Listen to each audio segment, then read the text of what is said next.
Bonjour et bienvenue sur The Nomadic Lifestyle. Moi, c'est Sarah, une nomade dans l'âme qui vit et voyage autour du monde depuis plus de 10 ans.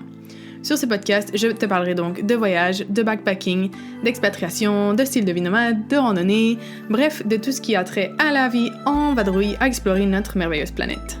Tu y trouveras des conseils d'organisation et de préparation de voyage et de randonnée, de matériel, de sécurité, des trucs pour ne pas trop dépenser et beaucoup plus encore. Mon objectif est de te donner le plus de ressources possible pour t'aider à réaliser tes rêves les plus fous d'aventure. Avant de commencer cet épisode, n'oublie pas de t'abonner au podcast sur ta plateforme préférée pour être averti quand un nouvel épisode est disponible. Bonne écoute! Bonjour et bienvenue dans ce nouvel épisode du podcast The Nomadic Lifestyle. Aujourd'hui, un nouvel épisode entrevue avec Eva qui a décidé de s'installer au Sénégal et donc qui nous partage son expérience d'expatriation dans ce pays, ses difficultés, comment elle a aussi pu transcender les barrières linguistiques et culturelles. On va aussi parler de choc culturel, de la culture au Sénégal. Donc si tu as écouté l'épisode sur mon voyage au Sénégal, tu sais que c'est un pays que j'ai adoré. Ça a été vraiment un gros coup de cœur. Ça reste encore un de mes pays préférés à date. De tous les pays que j'ai visités, c'est un de mes préférés. Donc voilà, je suis trop contente d'avoir pu échanger avec elle sur sa vie là-bas, sur ce magnifique pays et sa culture, et donc d'explorer son parcours qui est vraiment très intéressant. Donc j'espère que cet épisode te plaira et bonne écoute. Bonjour Eva et bienvenue sur le podcast. Merci beaucoup d'avoir accepté mon invitation à venir parler de ton parcours d'expatriation au Sénégal. Est-ce que tu veux juste prendre quelques instants pour te présenter, nous parler un peu de ton parcours, comment tu es arrivée au Sénégal? C'est gentil. Donc, je m'appelle Eva, j'ai 23 ans et j'habite au Sénégal depuis presque 2 ans. Je fais un peu des allers-retours au Sénégal et puis je voyage. Mais c'est un peu ici mon pied à terre où j'essaye de construire ma vie. Et à la base, je viens de Belgique. C'est là-bas que je vis avec mes parents depuis 10 ans, que j'ai fait mes études. Voilà. Et au Sénégal, je vis dans une ferme agroécologique. C'est un projet associatif que j'ai avec mon chéri, qu'il a construit il y a une dizaine d'années et on reçoit plein de volontaires ici. Et là, on est en train de construire notre maison. Voilà. Ah, trop bien. Oui, et là, vous voyez pas, mais elle est dans son hamac, donc trop bien. Oui, à côté de la maison. Ouais, c'est super. Ah, ok. Alors, du coup, Eva, est-ce que tu peux nous parler de ton parcours d'expatriation? Qu'est-ce qui t'a motivé ou poussé à partir à l'étranger? Je pense que c'est déjà important de préciser que dans mon enfance, mes parents ont beaucoup voyagé. Dès que je suis née, en fait, moi, je suis née en France et mes parents, ils ont beaucoup bougé dans la France jusqu'à mes 10 ans. Après, on a déménagé en Italie pendant un an et demi. Puis après, on est parti en Caraïbes sur une île qui s'appelle Sint-Maarten avant que j'atterris en Belgique. Donc, j'avais déjà le parcours là et quand on s'est installé en Belgique, j'ai vite pris conscience que je voulais pas vivre là-bas. C'était pas, j'aime pas trop la vie occidentale, très carrée, très stricte, avec les règles, tout ça. Donc je savais que j'allais partir et essayer de trouver un autre endroit pour vivre. Après, quand j'ai commencé à voyager et m'installer au Sénégal, c'était pas prévu. Ça s'est fait un peu naturellement. J'ai cherché des projets, j'ai trouvé un projet au Sénégal et c'est pour ça que je suis venue. Super. Bonjour. Et donc, du coup, pourquoi est-ce que tu as choisi le Sénégal quand tu cherchais des projets et tout? Euh, donc j'ai commencé à faire du volontariat quand j'avais 16 ans. D'abord en Belgique, puis j'ai voyagé en Italie et j'avais un peu fait le tour de l'Europe et j'avais envie d'aller voir ailleurs. Et le Sénégal, c'était pas du tout une destination de choix. À la base, je voulais aller en Asie, mais j'avais une année, donc je me suis dit c'est parfait pour l'Asie. Et finalement, à cause mes raisons personnelles, j'avais que 3 mois. Il fallait que je retourne en Belgique, puis après j'avais à nouveau 6 mois. Donc je me suis dit c'est trop court pour l'Asie, je vais trouver un pays pour faire en attendant. Donc je Mm. me suis dit autant aller en Afrique. Et à la base, c'était plus les pays un peu stéréotypés, Kenya, Afrique du Sud qui m'intéressaient. Et j'arrivais pas à trouver des projets là-bas parce que je voulais quand même faire du volontariat. Donc je contactais les associations sur place et je trouvais pas. Et mon père, il m'a dit, mais va au Sénégal. Et c'était pas du tout un pays qui m'intéressait, sincèrement. J'aurais jamais pensé aller au Sénégal, je connaissais pas. Et j'ai contacté justement la station de Bourama, là où je suis actuellement, donc la ferme agroécologique dont j'ai parlé au début. Et même quand je l'ai contacté, je continuais à chercher à côté parce que j'étais pas sûre du Sénégal. Et au final, ça s'est fait tellement rapidement parce que je cherchais quelque chose rapidement pour partir vu que je venais d'apprendre qu'il me restait que 3 mois et qu'après je rentrais. Et donc une fois que ça s'est clôturé sur le projet au Sénégal, je suis partie la semaine d'après. Donc ça s'est fait un peu naturellement, on va dire. Et c'est une fois au Sénégal que j'ai vraiment accroché et que là j'ai voulu rester. Ah, trop bien. Oui, après, bon, moi, personnellement, j'ai adoré le Sénégal, donc, je Voilà. te comprends. Je suis un peu biaisée là, mais je te comprends absolument d'avoir aimé, d'avoir accroché. C'est vraiment une de mes destinations, gros, gros, gros coup de cœur. Donc, donc c'est trop Voilà. bien. Je pense Super. faut y aller. Parce que moi, j'avais une vision très... je pensais qu'il y avait pas grand-chose au Sénégal, tu vois, que c'était très désert, tout ça. Et après, moi, je suis atterrie en Casamance. Donc, je sais que c'est dans le sud du Sénégal, c'est encore différent parce que là, c'est très vert, il y a les rizières. Mhm. Donc, moi, quand je suis arrivée, j'ai trouvé ça merveilleux. Moi qui m'attendais à arriver dans une zone un peu désertique comme Dakar, je voyais la nature, la verdure, la culture. Enfin, moi, j'ai adoré une fois arrivée. Mais Ouais, avant, j'avais pas d'infos, je m'étais pas renseignée et ouais, a priori, ça m'avait pas intéressée. ouais. Ben, des fois, la vie fait bien les choses. C'est ça. Les belles surprises. Et Ouais. du coup, ben, quels ont été les défis auxquels tu as été confronté ben, pour ton immigration au Sénégal ou tu es encore confronté à l'heure actuelle? Bah, sur mes, ça fait 1 an et demi plus ou moins que je suis ici. Enfin, ça faisait retour, mais que je passe du temps au Sénégal et j'ai quand la plupart des problèmes que j'ai eus, c'est quand même un peu comme des problèmes qu'on a en Belgique, parce que c'est beaucoup des problèmes relationnels, des problèmes dans la vie. Par exemple, j'ai un chien au Sénégal qui a été malade. Donc c'est ça les problèmes que j'ai eu finalement les plus gros, c'est un peu comme t'as en Belgique, des problèmes de tous les jours.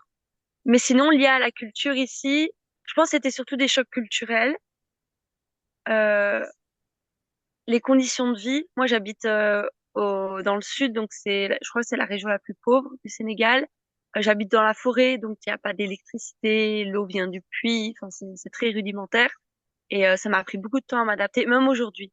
Là, je suis actuellement au Sénégal et même là, quand je suis revenue, bon, ça va parce que j'ai l'habitude, mais je vois que je pourrais pas vivre tout le temps comme ça parce que c'est très fatigant. Tu reviens vraiment à la vie de base, tu t'organises pour faire à manger parce que t'as pas de frigo.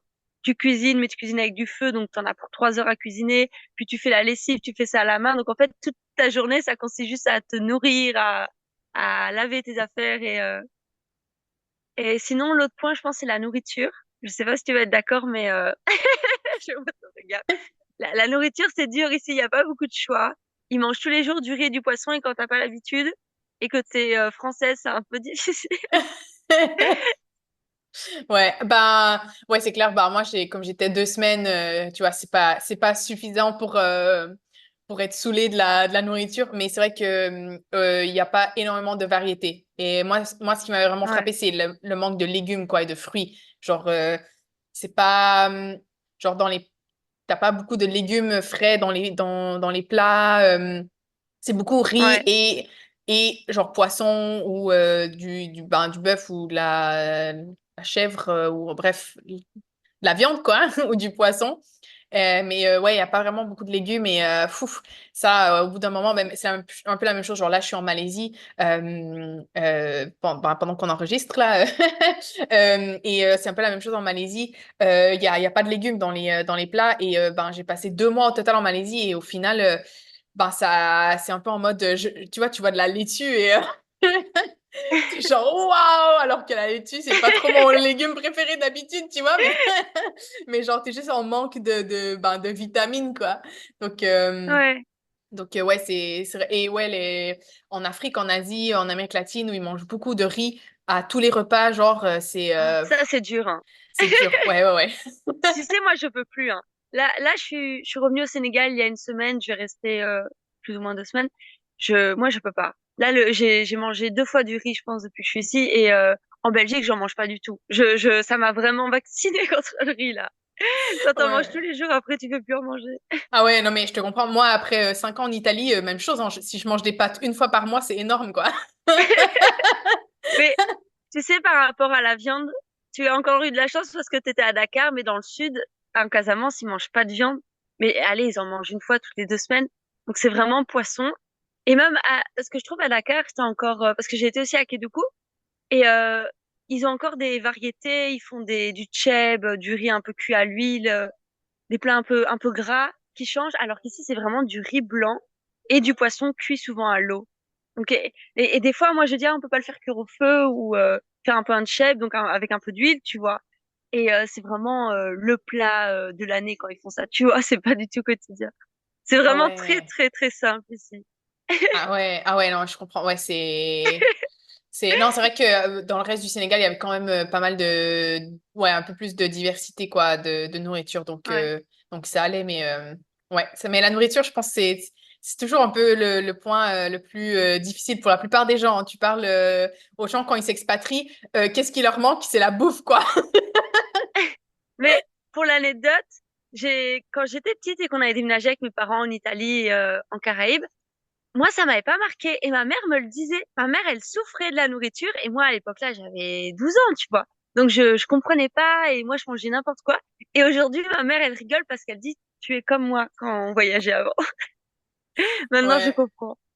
Ouais, je pense ça dépend aussi je pense que ça dépend aussi des cultures. Moi, genre il y a des endroits où ça me dérange, genre je pense pas du tout à la nourriture, genre moi en gros en vrai il y a rien qui me manque de la nourriture, j'ai pas de cravings, je suis pas en mode oh my god, je mangerais bien une poutine, tu vois genre ou genre là je mangerais une pizza ou tu vois genre ah, je mangerais bien une bonne tortilla española, genre c'est pas genre ça me j'ai pas de cravings de nourriture, mais je sais que pour la plupart des gens en expatriation, c'est vraiment la bouffe, c'est le point Mhm. genre qui est difficile, quoi.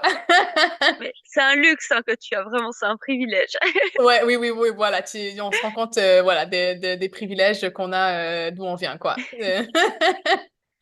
Et du coup, bon, à part la bouffe, est-ce que tu as souffert de la barrière linguistique et ben voilà culturelle aussi parce que ben le Sénégal c'est forte majorité musulmane, c'est une culture très très différente, très axée famille et tout. Est-ce que voilà la barrière linguistique et des barrières culturelles qui t'ont ben, marqué?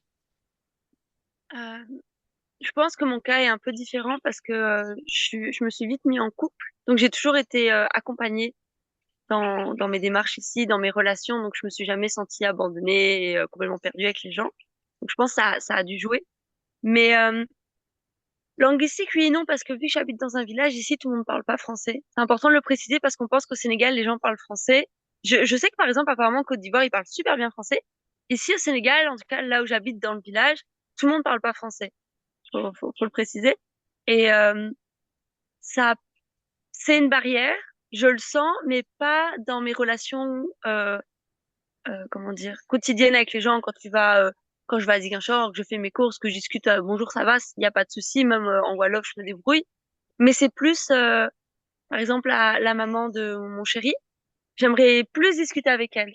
Ouais. Ou même les nièces, et je connais plein de femmes, et il y en a, elles parlent pas, c'est pas qu'elles parlent pas bien français, mais dès que t'es en groupe, elles parlent en Wolof ou en Djola, parce qu'ici, ils sont l'ethnie Djola. Donc Mhm. c'est un peu compliqué, je sens que je suis un peu à part, et en même temps, je me sens pas légitime de dire, oh, vous pouvez parler français, et quand j'essaye de parler, je suis mal à l'aise de pas pouvoir parler autant en Wolof. Donc c'est plus pour créer des vraies amitiés que ça a été plus difficile. Mais après, pour ça, j'ai trouvé un peu une alternative. C'est avec les femmes, pour mieux m'intégrer, j'ai appris à cuisiner. Et ça, j'ai vraiment vu une réelle différence. J'arrivais chez des familles, chez des femmes que je trouvais sympas pour apprendre à les connaître, et je venais les midis, je cuisinais avec elles. Et ça m'a permis déjà d'améliorer plus mon Wolof, et ça m'a permis aussi de créer un lien. Parce que ça faisait un rapprochement, là, avec quelque chose en commun.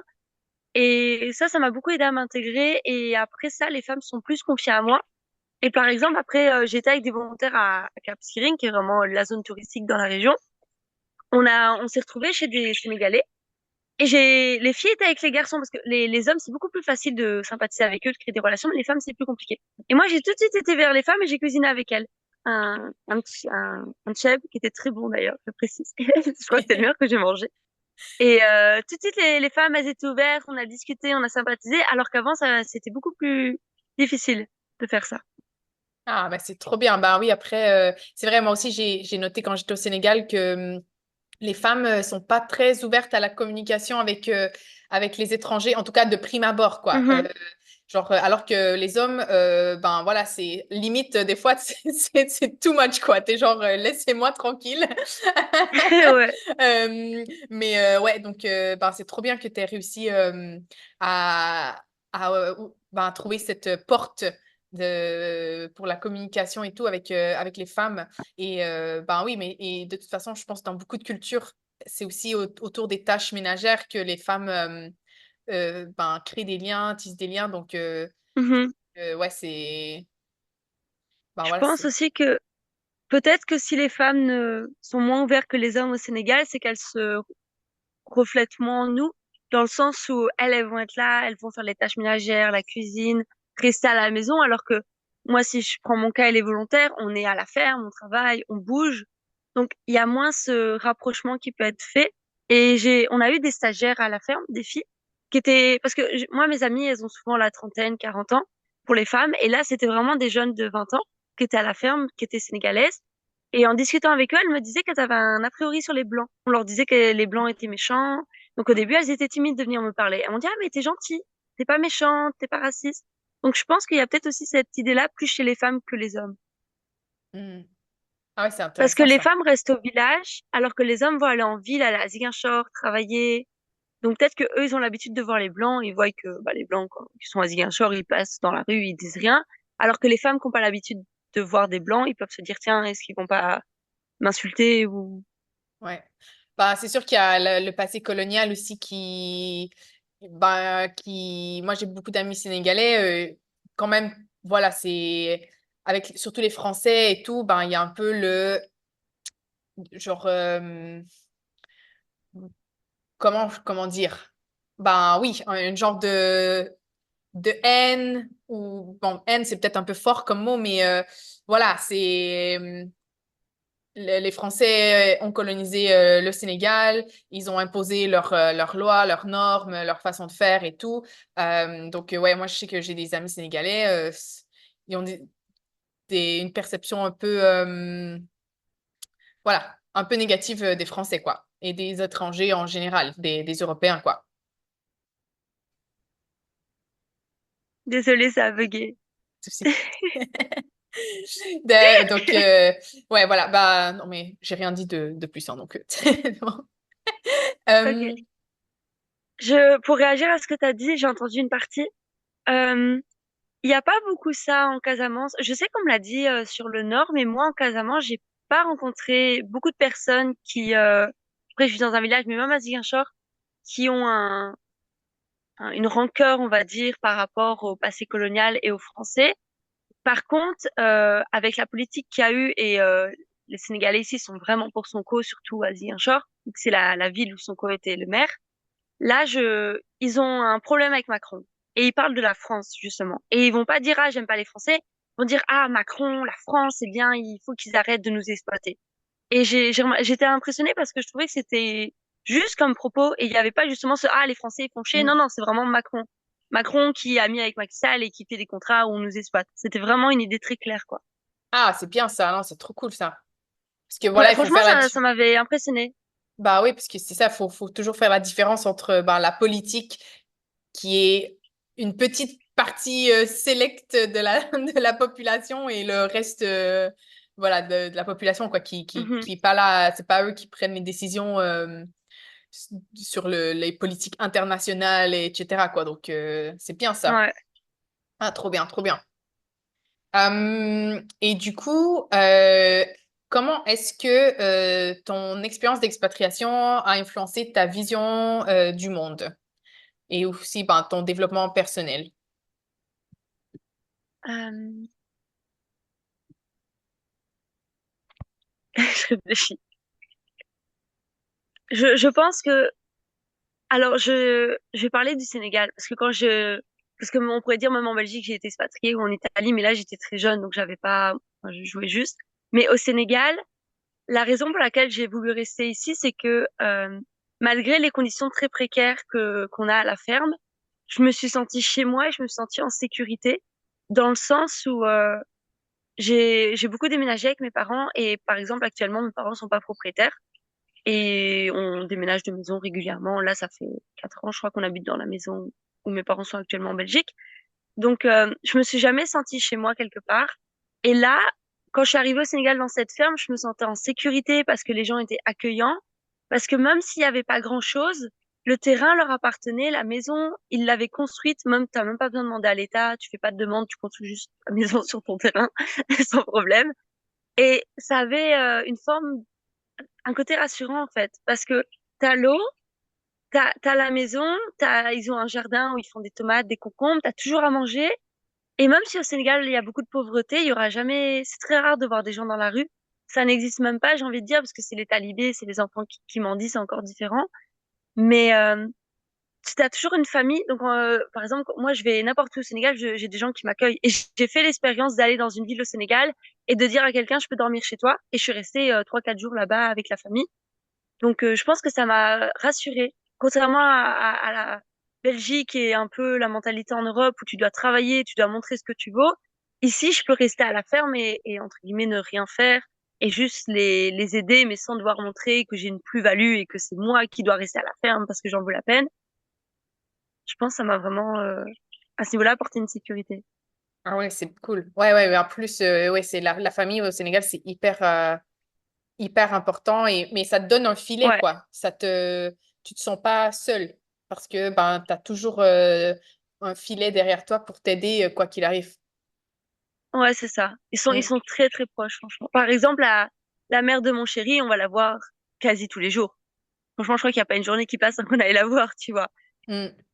Oui, donc ça, c'est pas du tout quelque chose qu'on fait culturellement en Belgique, mais ici, c'est vraiment, ils sont tellement proches de la famille. Même les amis, les gens qui travaillent à la ferme, les Sénégalais, ils vont voir, parce qu'ils habitent à côté, ils vont voir la maman de Bourama quasi tous les jours pour discuter avec elle parce qu'ils considèrent qu'elle doit pas rester seule. Ah ouais, c'est bien ça, waouh. Ouais, Ah ouais, c'est vraiment super communautaire. Moi, c'est aussi un truc que j'ai vraiment senti. Les gens sont tellement accueillants, tellement sympathiques, tellement généreux. Genre,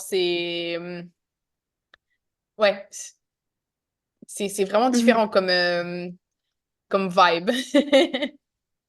Après, maintenant, ça fait un moment que je suis là, donc j'ai aussi changé. Comment dire, j'ai un peu eu des illusions. Donc, si à un moment tu veux en parler, je peux aussi. Je pense que l'image qu'on a du Sénégal n'est pas forcément, j'ai envie de dire, la bonne. Quand on voit que c'est communautaire, tout ça. Après, quand on est là, je pense qu'il y a des choses qu'on voit pas et qu'on se rend compte avec le temps. Ouais, bah, est-ce que tu as envie Ok, d'élaborer un petit peu? ça va. Euh, Par exemple, l'aspect communautaire, moi, je pensais que les gens étaient très dans la bienveillance entre eux. Tu vois, dans la famille, justement, je voyais ils sont les amis, les groupes, ils se considèrent comme des frères. Et j'avais l'impression que les gens ne parlaient pas et que c'était mal et qu'il y avait beaucoup de relations amicales vraiment bien dans la bienveillance grâce à la religion. Et j'ai découvert qu'en fait, il y avait beaucoup de ragots. Et ça, je l'ai appris par les femmes. C'est elles qui m'en ont parlé en disant qu'en fait, il y avait des problèmes dans les familles, dans les relations avec les gens, même beaucoup, un peu comme chez nous finalement, mais que ça se montrait pas. Mais que elle me disait, le moindre ragot, si une femme, par exemple, imagine, il y a le frère de son mari qui vient dans la maison, si elle lui fait pas à manger, c'est fini, c'est la honte pour elle et ça va, on va en parler dans tout le village. Donc en fait, il y a beaucoup de ragots et beaucoup de pression, mais c'est un peu caché. Et bonjour. Et j'ai aussi rencontré des volontaires. Il y en a une qui venait du Togo et elle m'a dit pareil. Elle m'a dit oui, on dirait pas, mais en fait, en Afrique, il y a énormément de conflits, de ragots, de problèmes. Par exemple, au Sénégal, les hommes ils sont polygames. Ouais, donc elle m'expliquait que en fait, par exemple, au Sénégal et aussi au Togo, il y a des musulmans et donc ils sont polygames. Et on dirait que quand les femmes ici, tu les vois entre elles avec un mari, elles s'entendent très bien. Et apparemment, il y en a, ça crée des énormes problèmes dans les couples, mais vraiment, ça pèse sur toute leur vie, mais ils restent quand même ensemble et en apparence, ça se voit pas, quoi. Ouais, ah ouais, j'imagine, hein. Ouais, ouais, bah ouais, j'imagine que ça doit pas être simple. Ouais, non, t'as beaucoup. Il y a aussi, par rapport à la place de la femme, on... quand tu arrives ici, donc la femme, il y a une répartition des tâches qui est très définie. La femme, elle fait le ménage, elle s'occupe des tâches, tout ce qui est financière, c'est elle qui gère le budget, qui fait la cuisine. Et l'homme, sa responsabilité, ça va être de ramener l'argent à la maison. Et moi, les femmes avec qui je suis amie, j'ai vite pris conscience qu'en fait, elles avaient un peu les deux rôles. Parce que elles s'occupent de la maison, et en fait, le mari, il s'en fout d'aller chercher l'argent. Parce que la raison pour laquelle elle allait chercher l'argent, c'est pour les enfants. Et il y a un peu un désintérêt.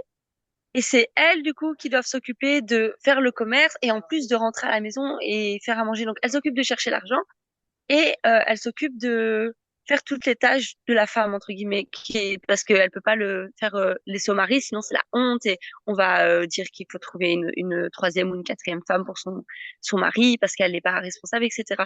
Et je trouve qu'il y a vraiment une déresponsabilisation de l'homme ici. Moi, je connais beaucoup de femmes et même des hommes qui ont plusieurs femmes. C'est une femme qui est en charge de son mari et de la coépouse de son mari. Tu vois ce que je veux Ah, dire? ah ouais, waouh. Ouais, bah ça m'étonne pas. Ça m'étonne pas du tout, hein.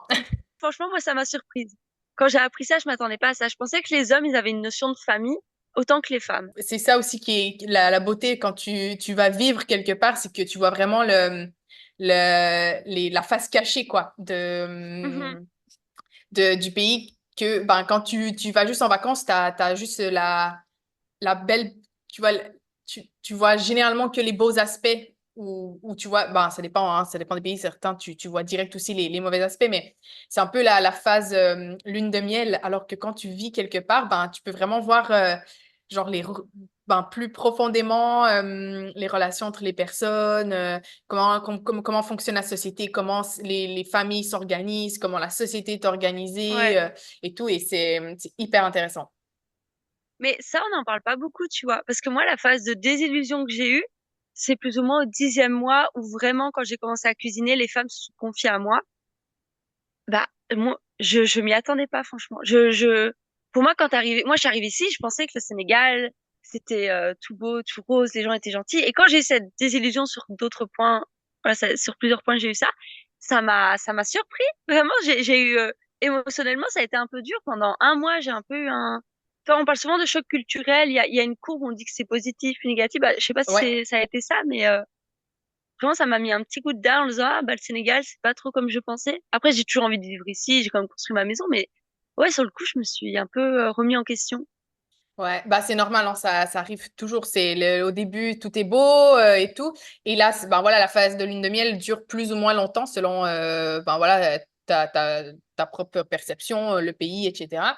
Et Mhm. ouais, quand le premier down il arrive, généralement ça, ouais, c'est normal quoi. Tu te remets un peu en question, tu te dis est-ce que j'ai bien fait d'être ici et tout. Et après, mais c'est là aussi tu te rends compte, ben, ton propre pays a aussi des aspects positifs, des aspects négatifs. Il n'y a aucun pays qui est Ouais, parfait, quoi. Donc, ouais, faut... c'est vrai. Ça m'a Ouais, aussi permis de voir les aspects positifs que j'avais en Belgique. ouais. Mais tu vois, je trouve que c'est un peu cliché ce que je vais dire, mais sur les réseaux, moi je suivais, bon maintenant c'est plus d'actualité, mais à l'époque, il y a encore quelques mois, je suivais beaucoup de personnes qui étaient à Bali et qui étaient là-bas depuis 3 4 ans. Et je me disais, mais moi je vis des désillusions ici. Et je me dis, mais eux ils vivent quoi? Après, je pense que c'est peut-être pas les mêmes conditions de vie parce que si t'es dans ta villa et que tu sors avec des expatriés, tu vis peut-être pas trop les désillusions. Mais moi ici, je me suis dit, mais comment ça se fait que les gens en parlent pas? Ouais, mais c'est parce que sur les réseaux, les gens, ils parlent que des choses positives, hein. Ouais. C'est comme ça. Généralement, hein, il y a des gens qui essaient de parler aussi des aspects négatifs. Moi-même, j'essaie aussi quand même de parler des aspects négatifs Mhm. et tout. Mais c'est vrai que des fois, ben voilà, c'est plus facile. C'est plus facile aussi de montrer les aspects positifs. Et, euh, et aussi, bah, moi, personnellement, quand ça m'est arrivé d'être un peu dans la phase de remise en question et tout, en vrai, t'as pas trop envie de partager. Tu vois, t'es un peu en mode introspectif, tu vois, un peu ben, tourné vers toi-même, tu vois, genre tes propres Mhm. pensées, tes propres décisions. Donc, c'est pas toujours facile d'exprimer et de mettre des mots aussi, parce que c'est pas toujours facile de mettre des mots sur ce que tu es en train Ouais. de vivre. Si t'as pas d'autres amis expats et tout, qui comprennent ce que tu traverses, ben, tu es un peu tout seul. Donc, ouais, Mhm. c'est pas toujours facile non plus, la vie d'expat, hein. En vrai, c'est cool. Genre, moi, j'adore, mais Mais faut être honnête et dire que ben c'est pas toujours tout rose, quoi. Mais c'est vrai ce que tu dis parce que faut expliquer le contexte, souvent culturel, et avant même que tu expliques ton choc culturel, les gens jugent déjà le contexte culturel. Ah, mais ils sont polygames, ah, mais il y a ça, donc tu peux pas aller plus loin.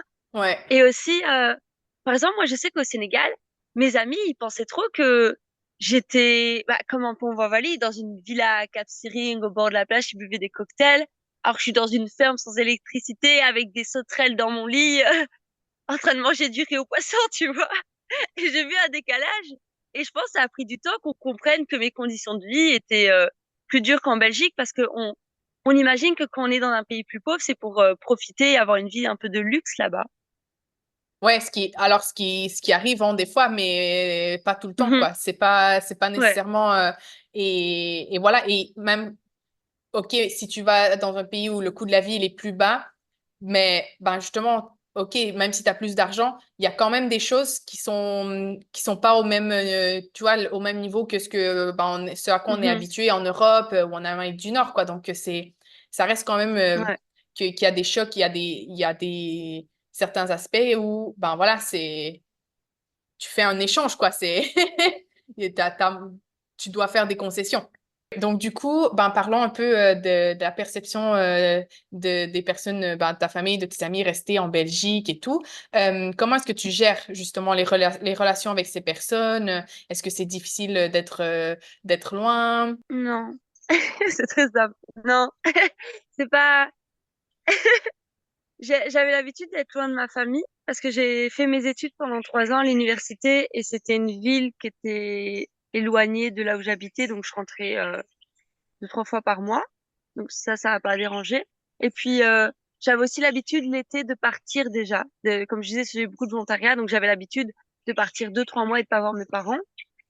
Donc la distance avec mes parents, j'ai l'habitude. Et avec mes amis, ça me dérange pas parce que quand je rentre là en Belgique, je les vois. Ce qui est plus embêtant pour moi, c'est je me suis fait des amis très proches dans les voyages. Et là, c'est des personnes qui sont en France, qui sont aux Pays-Bas. Et là, c'est plus. Après, j'habite en Belgique, donc ça va, mais c'est un peu compliqué parce qu'il faut s'organiser. Et des fois, ça coûte même moins cher de prendre un billet d'avion pour l'Espagne que d'aller à Paris. Donc, Oui, voilà, c'est c'est ça ça qui quand. est un peu plus embêtant. Ouais, je te comprends. C'est ça le problème de se faire des amis un peu partout dans le monde. Après, c'est difficile de les revoir régulièrement, quoi. Ouais, c'est ça. Mais Ouais. franchement, non, les personnes en Belgique, ça, c'est assez simple pour les revoir quand je reviens. Je prends un rendez-vous avec tout le monde et puis voilà. Ah ouais, c'est cool, c'est cool. Ouais, ouais, ça l'avantage. L'avantage quand même du Sénégal, c'est qu'il n'est pas si loin que ça non plus, quoi. Ça se fait, Ouais, c'est ça. genre, si t'es en Nouvelle-Zélande, bah là, c'est un peu plus chaud. Ouais. Euh, mais ouais, c'est pas mal. Le Sénégal, ça le fait. Est-ce que ben, les gens, ils viennent te visiter? Est-ce que tu as déjà eu de la visite ou pas encore? Pas encore. J'ai eu ma famille, ma mère et ma sœur qui sont venues, mais j'ai pas encore eu d'amis parce que la plupart sont aux études. Donc, bon, déjà, ils ont pas beaucoup d'argent. Mais en plus de ça, pour caler une date, c'est un peu compliqué. Et vu que je reviens quand même assez régulièrement, allez, après 6 mois, je reviens en Belgique. Donc, quand on se voit là-bas, ils se disent, ah bon, je viendrai plus tard. Ouais. Mais ce qui est un peu embêtant aussi, c'est que avant, le Sénégal était vraiment accessible pour la Belgique parce que les billets d'avion étaient vraiment très peu chers. Par exemple, quand je suis rentrée du Sénégal la dernière fois pour rentrer en Belgique, j'ai payé 100 euros. J'avais pas Ah de ouais. bagages en soute, mais j'ai payé vraiment 100 euros cash. Et ce qui est embêtant, c'est que c'était une compagnie et là, ils ont arrêté les vols. Donc Gambie, qui est le pays dans le Sénégal, et Sénégal. Et là, pour les 2 semaines que je suis venue ici voir mon chéri, là, ça m'a coûté beaucoup plus cher que d'habitude. Ah ouais, ah, c'est dommage ça. Ouais, donc j'espère qu'ils vont refaire ça. Je pense que c'est une question de politique, tout ça. Ils avaient arrêté, donc je pense que ça va reprendre, Inch'Allah. Mais ouais, c'est un peu embêtant. Parce qu'avant, c'était vraiment simple, tu vois, de venir vraiment pas cher, t'avais des vols, alors que là, les prix ont quand même augmenté. Ah ouais, ouais, tout augmente. Ouais, c'est ça. Ah d'accord, je vois. Bon, ah, bon ben, ouais, c'est un peu aussi le défi en l'expatriation. Ben voilà, rentrer selon d'où tu viens et où tu t'es expatrié, c'est plus ou moins facile de retourner, plus ou moins cher de retourner. Donc ça, Ouais. c'est toujours aussi à considérer, ouais. Et Il faut être flexible aussi. ouais, ouais, Quand c'est tu ça, veux ouais. des tarifs pas chers, t'es obligé d'être flexible. Ouais, non, ouais, c'est ça, ce qui est pas toujours facile selon le travail aussi et tout. Donc, Mhm. ouais, c'est toujours à prendre en considération aussi quand on Ouais. s'expatrie. Ouais. Et du coup, ben, quel conseil donnerais-tu aux personnes qui aimeraient s'expatrier? J'ai un conseil qui est un peu un contre-conseil, de le faire pour les bonnes raisons, parce que j'ai un problème éthique perso avec les gens qui viennent dans des pays pauvres pour vivre une vie. Je suis d'accord que tu peux te permettre plus de choses que si tu es en Belgique, mais vraiment le cliché des gens qui vont à Bali, qui vivent une vie de, bon, maintenant Bali est devenu cher, mais une vie de luxe. Moi, je vois ça au Sénégal. C'est pas là dans ma région, mais dans le nord, il y a Sali. Je pense que tu as entendu parler. Ouais, ouais, ben, j'étais à côté, j'étais à Hambourg. Hambourg? Donc, ouais, Ouais. J'ai jamais été, mais c'est la ville de Touba par excellence. C'est la ville ouais, où les Blancs vont. Ah, d'ailleurs, j'ai une anecdote très drôle là-dessus. Mais c'est là où les gens construisent des villas avec. On m'en a parlé, j'ai même vu sur Internet. Il y a trois cuisines, une extérieure, une piscine chauffante, une piscine. Enfin, vraiment, c'est un complexe énorme ah qu'ils ont ouais, payé genre 100 000 euros, tu vois. Parce que je connaissais une fille, son oncle avait une maison là-bas, donc elle m'a sorti les tarifs et tout. Et c'est des gens, ils te disent, ah, mais je participe au, comment on appelle ça, à à l'économie l'économie locale. locale parce que j'engage des femmes de ménage, mais les femmes de ménage, ils les payent 100 € le mois, tu vois, parce qu'ils veulent pas se faire arnaquer, qu'ils veulent payer des prix locaux, à des villas qui valent une fortune et qui ont un train de vie où ils mangent comme des blancs, donc tout ce que tu achètes de Auchan, ça coûte une fortune, tu vois. Oui. Et c'est vrai que moi, j'ai assez du mal avec ça. Après, t'es pas obligé d'être comme moi dans un cas hyper précaire sans électricité au milieu de la forêt, mais je trouve qu'il y a un juste milieu à avoir, tu vois. Ouais, ouais. Non, je suis tout à fait d'accord parce que ben, même chose là en Asie, je vois ça aussi beaucoup et je me dis, ben, c'est un peu du néocolonialisme, genre on Ouais, profite de nos avantages et tout et ben ouais, c'est un peu la même chose donc ouais, je partage ton opinion là-dessus. ouais, franchement. Par exemple, moi, je veux plus de confort parce que c'est dur, franchement, les conditions où je vis. Et j'ai construit une maison. Et j'ai conscience que c'est une maison. Franchement, j'ai été gênée parce que je sais qu'elle, entre guillemets, elle est luxueuse par rapport à ici, tu vois. Et en même temps, il y a des gens qui ont des maisons mieux que moi dans le village, mais c'est une poignée de personnes. Mais la majorité des gens, si tu prends la maman de mon chéri, sa maison, c'est compliqué, tu vois. Et en même temps, j'ai essayé de faire quelque chose qui était pas non plus extravagant. J'ai fait avec des briques, matériaux locaux. J'ai vraiment fait en sorte que ça ressemble, c'est une case ronde. Donc, je voulais que j'ai mon confort. Moi, mon confort, c'est tout clôturer pour pas qu'il y ait d'insectes. C'est vraiment mon objectif. Parce que le sol, que ce soit bien fait, parce que chez les gens, il y a les fourmis qui rentrent, enfin, il y a les insectes qui ont leur nid, tu vis avec eux, quoi. Donc, Ouais, ouais, c'était mon ouais. objectif. Mais en apparence, je voulais que ça ressemble à quelque chose de local, tu vois. Mm. Parce que je trouve sinon que c'est pas, si je commence à faire une villa à 3 étages avec piscine, franchement, je me sentirais un peu mal, tu vois. Ouais, ouais, ouais, non, je te comprends tout à fait, ouais. Dans Ouais, un endroit où les gens, ils ont pas assez pour manger du riz et, non, je trouve que c'est des choses où il faut réfléchir quand tu t'expatries. ouais, ouais, ouais, je suis tout à fait d'accord. Excellent conseil, très très bon conseil. Voilà. Et du coup, ben, tu vois comment ton avenir? Est-ce que tu envisages de retourner en Belgique régulièrement ou de surtout ben, te poser au Sénégal principalement? Alors, je suis très last minute comme personne. Je suis très indécise et je prends vraiment mes décisions sur un coup de tête. Vraiment, toutes mes décisions ont été prises sur un coup de tête. Quand je suis venue au Sénégal, ça s'est fait une semaine avant. Quand j'ai décidé d'y revenir et que j'ai projeté ma vie ici, ça s'est fait aussi peu de temps avant. Donc, je me projette pas très loin. Mais j'ai quand même déjà construit une maison ici, enfin, qui est pas finie, mais qui est en cours, parce que je me vois construire ma vie ici. Parce que même si les conditions sont dures et que j'ai un peu eu des désillusions, franchement, j'aime bien la vie ici. J'ai des gens que je considère comme de la famille. Euh, je me vois vraiment sur le long terme m'installer ici. Mais par rapport à la Belgique, je sais pas, je t'avoue que je suis pas à l'aise avec le fait de faire des allers-retours en avion. Je vais pas me dire écolo parce que j'ai pas, ce serait un peu culotté de dire ça, mais ouais, j'aimerais bien trouver une solution. J'ai pas mon permis, tu vois, et je trouve ça embêtant. Sinon, j'aurais pu peut-être faire en voiture les trajets, mais j'aimerais bien essayer de le faire à pied. Mais le problème, c'est que vu que je suis pas une personne organisée, à chaque fois, je me décide une semaine avant de partir, donc c'est toujours compliqué. Mais j'aimerais bien essayer de voir si c'est faisable, tu vois, et pas trop compliqué, de faire de la Belgique. et tu fais en stop ou avec des Blablacar, tu vois, qu'on appelle ça les Flixbus, des choses comme ça. Ouais. Je pense que je me sentirais plus à l'aise parce que le bateau, ça, je sais que c'est impossible pour moi, mais franchement, j'aimerais bien trouver une alternative pour faire ça. Bah, le Et bateau va j'aimerais bien que falloir. mes parents. Le bateau va falloir au bout d'un moment prendre un bateau, quoi, pour traverser la Ah, Méditerranée. mais ouais, mais là, au niveau de Gibraltar, c'est quelques heures, tu vois. C'est pas. Moi, je connais des gens, ils font, je sais pas, c'est combien de temps ils font en voilier, tu vois, par exemple. Ah, ok, oui, non, mais parce que là, j'étais genre, non, mais là, par contre, là, il va falloir Oui, traverser sur de on l'eau va à quelque nager part. sinon. Ouais, ça me dérange pas, tu vois. Mais vraiment, les gens qui font en voilier pendant 2 semaines, 3 semaines, ça, je sais pas comment ils font. Ils ont du courage. Moi, je serais terrorisée.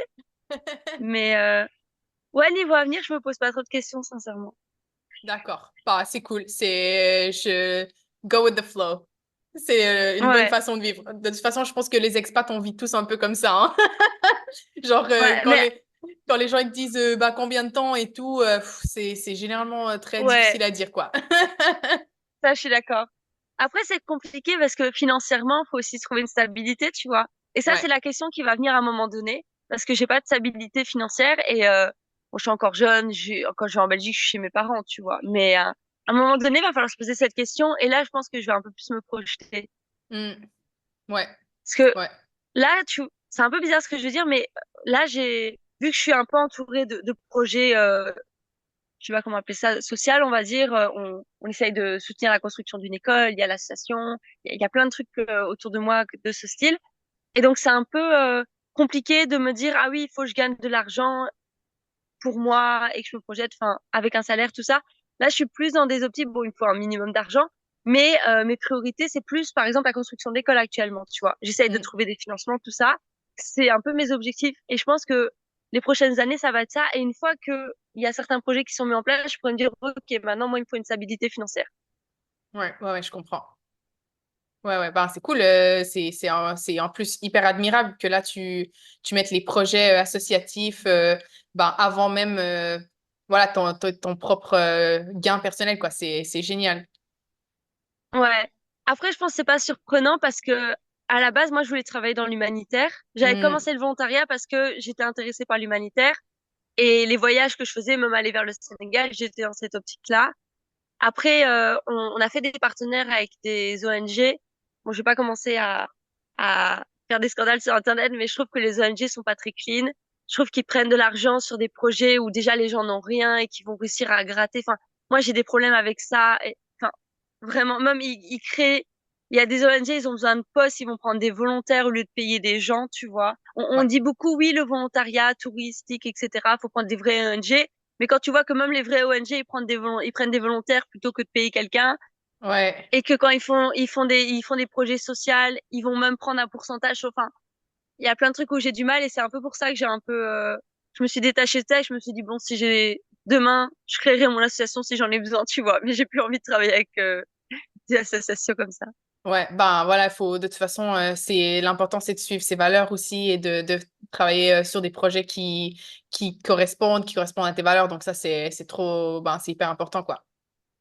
Ouais. Ouais. Bon, ben, écoute, Eva, merci beaucoup d'être venue sur le podcast. Ça m'a fait trop plaisir d'échanger avec toi. Et il faut savoir, avec Eva, on s'écrit régulièrement et tout, donc je sais un peu comment ça se passe et tout. Mais merci d'être venue sur le podcast. Je trouve que c'est cool justement parce que le Sénégal, c'est pas non plus encore une destination, voilà, hyper connue, Ouais. Ouais, c'est et vrai. tout. Donc, et moi, ça a été un gros coup de cœur. Donc, trop contente que tu aies pu venir aussi parler de ton expérience dans ce merveilleux pays et ton expérience Mhm. d'expatriation qui est super inspirante aussi. Donc, merci beaucoup d'être venue. Est-ce que je peux te donner les infos sur la ferme? Donc, on accueille des volontaires à la ferme. Donc, c'est une ferme agroécologique. Il y a une maison sur place, donc c'est au milieu de la forêt en Casamance, près de Ziguinchor. Et donc, si des gens veulent venir, on passe par la plateforme Workaway, mais on a une page Instagram qui s'appelle caramba.ferme.agro. Ouais, je vais mettre tous les liens dans la description de l'épisode aussi. Comme ça va être plus facile pour les gens de vous retrouver. Ok, super. Et si jamais j'essaye de documenter ici ma vie, pour l'instant je le fais pas, mais je vais sûrement prendre le compte. J'ai un compte Instagram qui s'appelle Antevasia aussi, voilà. Et j'aimerais bien Oui. filmer après la maison, expliquer comment on a construit, comment ça se passe, les coûts ici. J'aimerais bien qu'on mette en avant le Sénégal, mais pour les bonnes raisons, que les gens Ouais. viennent. Oui, oui, voilà, moi aussi c'est la même chose. J'espère que ça ne deviendra pas une destination hyper touristique et tout, qui change la, comment on dit, l'âme du pays, tu vois, qui change parce que Ouais. ben il y a trop de pays où ça s'est passé. Je trouve ça trop dommage, quoi. Donc merci encore d'être venu et bah bonne chance pour la construction de la maison et tous tes projets. Et ben voilà, peut-être qu'on te reverra sur le podcast si tu fais Belgique Sénégal à pied, en vélo ou en stop. Ce serait trop Peut-être. cool. Ou si tu viens me voir au Sénégal, peut-être qu'on fera un podcast ensemble en présentiel. Oh oui, oui, c'est sur ma liste, c'est sur ma liste. Je ne t'oublie pas. Quand la maison sera finie, je te contacterai. Il y aura la chambre de prête. Super, je te mets au top de ma liste. Merci Super. beaucoup. Merci à toi. Bonne journée. Merci pour l'écoute aussi, à ceux qui ont écouté. Merci encore à toi, Eva, d'être venue. Merci à vous d'avoir écouté cet épisode jusqu'à la fin. J'espère qu'il vous a plu. Et ben voilà, on se retrouve pour un nouvel épisode dans les prochaines semaines. Ciao! Merci d'avoir écouté cet épisode jusqu'à la fin. Tu trouveras toutes les ressources mentionnées dans la description de l'épisode. Et n'oublie pas de t'abonner au podcast sur ta plateforme préférée et de laisser un avis. C'est une façon simple et gratuite d'encourager le podcast. On se retrouve pour le prochain épisode et en attendant, je te souhaite de vivre de merveilleuses aventures.